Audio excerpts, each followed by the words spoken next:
இன்றைக்கி கோதுமை பரோட்டா எப்படி செய்யலான்னு பார்க்கலாம். என்னோடய சேனலை ஃபஸ்ட் டைம் பார்க்குறீங்கன்னா சப்ஸ்கிரைப் பண்ணிக்கோங்க. பக்கத்தில் இருக்க பெல் ஐக்கானை கிளிக் பண்ணிக்கோங்க. ஒரு பவுல் எடுத்துகிட்டு 2 கப் கோதுமை மாவு எடுத்திருக்கேன். அரை டீஸ்பூன் உப்பு சேர்த்துக்கலாம். உப்பு சேர்த்துட்டு எல்லாத்தையும் கலந்துக்கலாம். கொஞ்சம் கொஞ்சமாக தண்ணி ஊற்றி பிசைஞ்சிக்கலாம். சப்பாத்திக்கு மாவு பிசைகிற மாதிரி நல்லா பிசைஞ்சிக்கலாம். கொஞ்சமாக தண்ணி ஊற்றணும், ரொம்ப தண்ணி ஊற்றக்கூடாது. இந்த மாதிரி பிசைஞ்சு எடுத்து வச்சுக்கலாம். இந்த மாதிரி இருக்கணும், கையில் ஒட்டக்கூடாது. இது ஒரு 10 நிமிஷம் ஊற வைக்கணும். இந்த பரோட்டா செய்கிறதுக்கு கொஞ்சம் அதிகமாக தான் மாவு எடுத்துக்கணும். இந்த மாதிரி சைஸ் எடுத்துக்கோங்க. அதுக்கப்புறம் கொஞ்சமாக மாவு போட்டு அது மேலே நம்ம உருட்டி வச்சுருக்க உருண்டையை வச்சுட்டு சப்பாத்திக்கு மாவு தேய்க்கிற மாதிரி மெல்லிஸாக தேய்ச்சிக்கலாம். அதுக்கு மேலே கொஞ்சமாக மாவு தெளிச்சிட்டு நல்லா மெல்லிஸாக தேய்ச்சிக்கணும். 1 டீஸ்பூன் பட்டர் சேர்த்துக்கலாம்.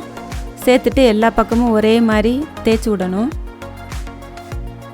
பட்டர் எல்லா பக்கமும் தேய்ச்ச பிறகு நடுவில் இருந்து கத்தியை வச்சு கட் பண்ணிக்கலாம். கட் பண்ண பிறகு அப்படியே சுருட்டிகிட்டே வரணும். ஒரு சைடு எடுத்து நல்லா நெருக்கமாக சுற்றி வரணும். இந்த மாதிரி கோன் மாதிரி வரும். நல்லா டைட்டாக சுற்றிட்டே வரணும்.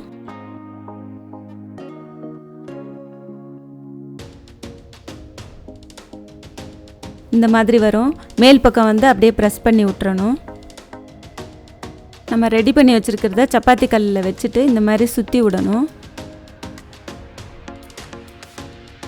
அப்படியே ப்ரெஸ் பண்ணி விட்டுறணும். இந்த மாதிரி இருக்கும். அதுக்கப்புறம் மறுபடியும் வந்துட்டு தேய்ச்சி கொடுக்கணும். தேய்க்கும்போது நம்ம வந்து ரொம்ப மெல்லிஸாக தேய்க்கக்கூடாது. கொஞ்சம் கனமாக இருந்தால் தான் அந்த லேயராக இருக்கிறது நமக்கு இப்போவே தெரியும் தேய்க்கும்போதே. இந்த பரோட்டா செய்கிறதுக்கு நான் வந்து சோடா உப்பெல்லாம் சேர்க்கவே இல்லை, எண்ணெயும் சேர்க்கலை. அடுப்பில் தோசைக்கல் வச்சுட்டு கல் காஞ்ச பிறகு 1 டீஸ்பூன் எண்ணெய் சேர்த்துக்கலாம். நல்லா காஞ்ச பிறகு தான் நம்ம தேய்ச்சி வச்சுருக்க பரோட்டாவை வைக்கணும். வச்சுட்டு ஒரு அரை டீஸ்பூன் வந்து எண்ணெய் ஊற்றிக்கலாம். எண்ணெய் ஊற்றிட்டு அடுப்பை சிம்மில் வச்சுட்டு தான் நம்ம வந்து பரோட்டாவை வந்து திருப்பி போடணும். அப்போ தான் உள்பக்கம்லாம் நல்லா வேகும். கோதுமை வாங்கி நான் வீட்டில் அரைச்ச மாவு தான் இது, கடையில் வாங்கின மாவு கிடையாது. திருப்பி போட்டே இருக்கணும். அடுப்பை சிம்மில் வச்சு பண்ணாதான் உள்பக்கம்லாம் நல்லா வெந்து வரும். ரெடி ஆயிடுச்சு.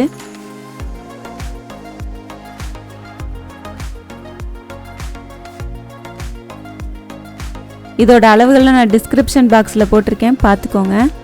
நம்ம ரெடி பண்ணி வச்சுருக்க பரோட்டாலாம் 2-3 இது செஞ்ச பிறகு தான் இந்த மாதிரி 2 கையிலையும் வச்சு நல்லா அடித்து விடணும். அப்போ தான் இந்த மாதிரி லேயராக வர்றது தெரியும். பாருங்கள் எவ்வளோ சாஃப்டாக இருக்குது, கடையில் வாங்குற மாதிரியே இருக்குது. நம்ம வந்து எண்ணெய் ஊற்றலை, சோடா உப்பும் போடலை, ஆனால் நல்லா சாஃப்டாக இருக்குது. இதை செஞ்சு பாருங்கள், இது ரொம்ப நல்லாயிருக்கும். செஞ்சு பார்த்துட்டு உங்களுக்கு பிடிச்சிருந்தா லைக் பண்ணுங்கள், ஷேர் பண்ணுங்கள். என்னோடய சேனலை சப்ஸ்கிரைப் பண்ணிக்கோங்க. தேங்க்யூ.